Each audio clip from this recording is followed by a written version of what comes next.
A couple months ago, I made a video about a Cuban sandwich called Elena Ruz that was invented in a posh restaurant in Havana during the late 1920s or early 1930s. Around that same time, today's sandwich was born, also in Havana, but on the streets. The Frita Cubana, a spiced burger essentially, slung by friteros working carts called puestos, cooked on propane-powered planchas. The friteros plied their trade over the next few decades, and though the frita faded away in Castro's Cuba, the Cuban expatriate community revived it when Dagoberto Estevil opened Frita's Domino in Miami's Little Havana neighborhood in 1961. Frita's Domino closed late last year, but the burgers are hugely popular in and around Miami, and food trucks, cafeterias, and other Cuban restaurants like El Rey de las Fritas and El Mago de las Fritas, that's the Frita King and the Frita Wizard, respectively, have more than taken up the slack.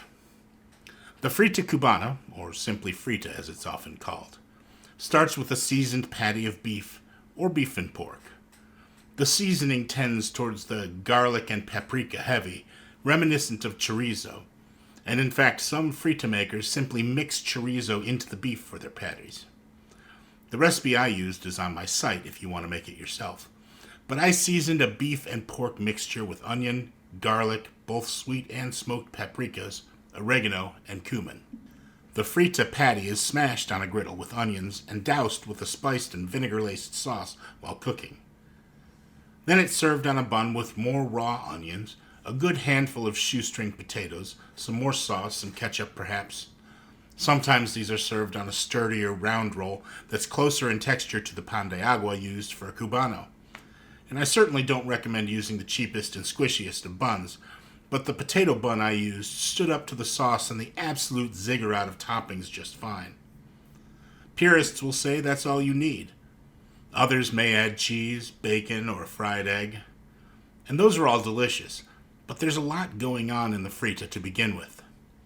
The beef and pork patty, spiced heavily with paprika and garlic as it is, it does bring to mind chorizo, but with a texture more like a regular burger, neither tight and sausagey like some chorizos, nor disintegrating into bits of meat suspended in liquid red fat like many others.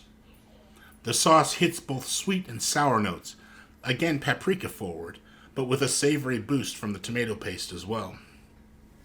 The shoestring potatoes are crisp and salty and fun to bite into. The pungent flavor and crisp texture of the diced raw onions get a bit lost in the midst of all these other flavors, but they're welcome when they are detected. It's a fun sandwich and a worthy take on the classic hamburger. And you know, as much as I love a bacon cheeseburger, there's really no need to gild the lily here.